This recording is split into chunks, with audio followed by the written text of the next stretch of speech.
here.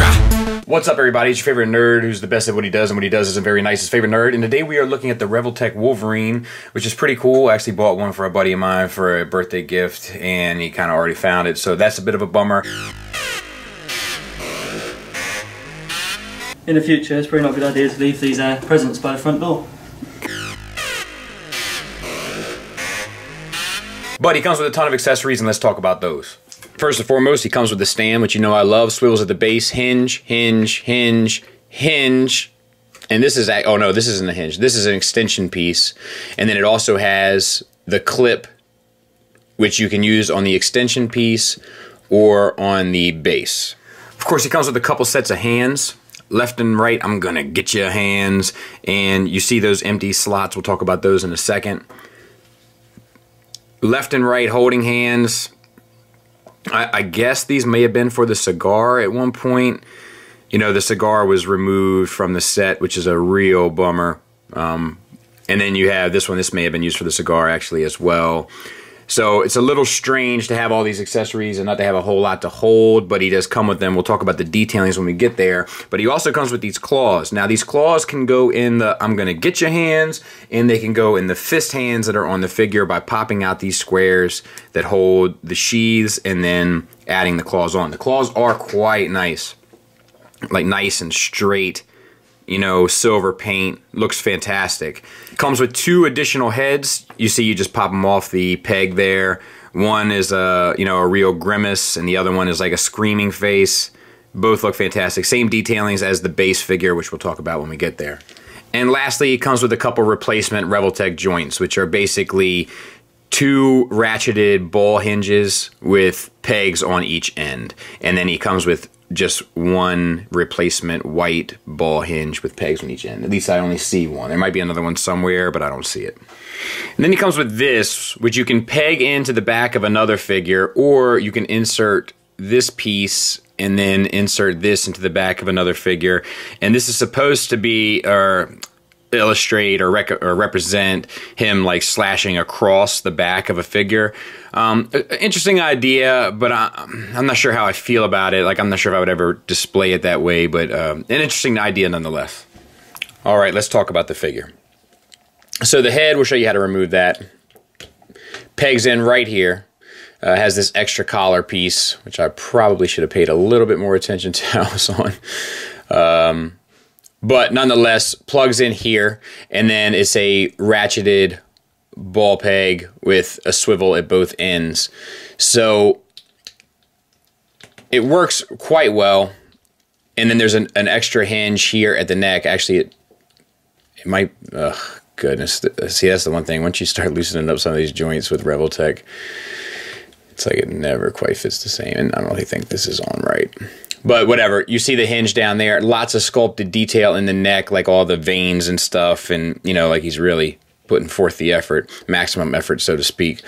So you can get all the way down to there, all the way up to the side. You can swivel it, you can move it a bit back and forth. Nice metallic blue paint on the head. I think yellow, I don't know if that's painted, it might be.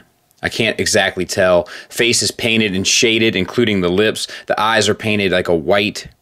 Looks very good. Very, very good. It's not super clean along the mask lines, which I do find a bit frustrating. Maybe some of the other ones are. Let me take a look. That one's a little touch and go. The screaming one is the best of the three, but none of them are perfect. It has this swivel piece here at the shoulder. You get, you know, just like that little extra movement there, which is nice. All of it is kind of detailed the same with this metallic blue paint to represent the blue, which looks good, and then the yellow I think is just plastic, but it looks like a high like finish on it, which looks nice. And then we have the shoulders. Now the shoulders are where I had the issue. It's where I had the issue with most of the Revoltech stuff. I get that it's supposed to be superposable. I get that that's the point of it. I understand it. But the fact that you have these sitting on the shoulder like in a lopsided manner, and it's hard to get them. They do swivel, but it's hard to get, like, you kind of want them to sit here and be able to move. And it is a little bit distracting from time to time. You know, once you have them posed in a super dynamic pose, it's fine. It's just something that I find irritating a bit. So this uses that same double ball hinge system with the pegs at both ends. So it swivels at both ends, and you get the ratchet at both ends, which brings them all the way down to there on that joint, up to there, across the body all the way to there, which is nice. Back as well, if you can get it situated, all the way to there. So that's nice, all the way up, and then swivels all the way around. And this joint's falling apart. You see it? Just got to peg it back together. No bicep swivel. You do get a swivel at the forearm, and you get a... This feels like a double as well, but it is. There's a small ball hinge before the forearm meets the engineering system there, and then it pegs into the forearm. All the skin is shaded, which does look nice and sculpted beautifully. The gloves are sculpted and continue with that same detail as well. So you can get the arm all the way up to there, so it works just fine. Wrist swivel, and it's on a ball hinge, so it'll swivel at both ends, and you can get in, out, or up, down, depending on how you want it. And then we have the metallic blue for the gloves, and then the silver paint for the sheaths. Same for the other side. Now we have the same... So this is like...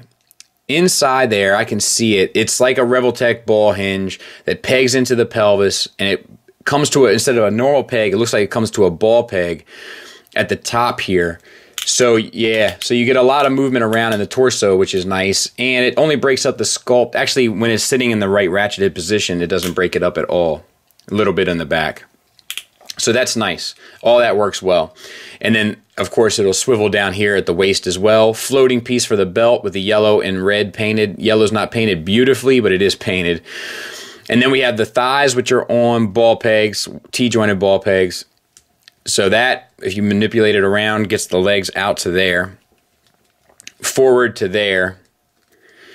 Back to there, but it's not the prettiest. It has a thigh swivel and it's at a weird cut, which allows for some interesting poses, but often it looks a little goofy. All the musculature and wrinkles and stuff in the suit is sculpted extremely well. I will say that this peg here on this thigh I have a hard time keeping in as I'm manipulating it. Single hinge knee that gets you the full range pretty much. Coming down to the boots, I love this like flat, like blue-gray color here, and then it has the metallic darker blue for the accents on the boots. That looks really good. Ratcheted ball hinge at the ankle with a peg into the calf and then into the foot. So you get a tilt up to there, down to there, and a rocker. So that works well. And then you get a toe hinge that's really tight as well down there at the bottom. So extremely articulated. We'll show some poses off here in a second. He's also like a nice little short-statured Wolverine, which is how I prefer my Wolverine, is a little short, little grumpy Gus. And so I dig that. Of course, there is some sculpt issues to have him in any sort of stoic pose, just because there's so much articulation that it doesn't lend itself that way, but that's kind of what we should expect with this line. That's kind of been what they've been doing thus far. So let's get him posed up and maybe do some size comparisons. There he is with a Marvel Legends cap. A little bit of a smaller fella, which I like. See, like, that looks pretty awesome to me. Like, there is stuff that this guy can do that, like, your normal Legends aren't going to be able to pull off. Pardon me while I'm trying to get the right angle here, but, like, it just looks good. Like, you know, it looks like he just popped off a Jim Lee panel, you know? Like, it's just those, you can pull off a lot of those classic, like, crouched over, claws out, ready to strike kind of poses, and I do dig that. I also dig the amount of paint that's on this guy. There's tons of it. So articulation and paint, not an issue. Some of the QC stuff is just stuff that you run into with Revoltech. I was talking to my buddy Joe. He goes to Japan once a year. He goes to Japan like people go to the beach. And he says that Revoltech is like, it's kind of seen as like the kids line over there. So QC and stuff is not going to be as high as you'd expect on a Figuarts or a Figma or anything like that. It's going to be lower because they're kind of meant to be played with and mucked around with. Unfortunately for us, they're not really at a play with and muck around with price point. At 50 bucks or above, that comes in a little steeper than what we're used to for players that we are players. Like players player's ball. Shout out to Outcast for toys that we play about with on the floor. So I'm not crazy about some of the QC issues, some of the joints popping out, some of the joints, like the joints popping out, like the connection between the thigh and the hip, some of the Revoltech joints coming apart at the ball hinges, stuff like that. That's a bit frustrating. And then for the price to be what it is, it doesn't exactly help its case. But it's an extremely well-balanced figure. It's an extremely fun figure to mess around with. It's like I finally feel like I'm able to get the poses out of a Wolverine that I've wanted since that first Toy Biz one came out, where you had to press the little claws to the left to make it slide into the channel to have him pop out of the hand, with the stupid mask that like clipped around the back of his head. Like, there's something rewarding about this to me as a person that's had Wolverine figures for 20 years or whatever, you know, like there is something about this that will scratch an itch that's always been needing scratching. That's probably a terrible way to word that, but I'm doing the best I can. So yeah, I do recommend it. Just know this is not your stoic figure pose. You know, this is not your action figure that you're gonna have standing with a bunch of other X-Men and look okay. This is something that you want to have, you know, striking a dynamic pose that a normal figure wouldn't be able to pull off, and you'll be perfectly happy with how the joint system kind of works. Other than that, it's not really for you. Thanks for listening. Thanks for watching. Until next time, take care.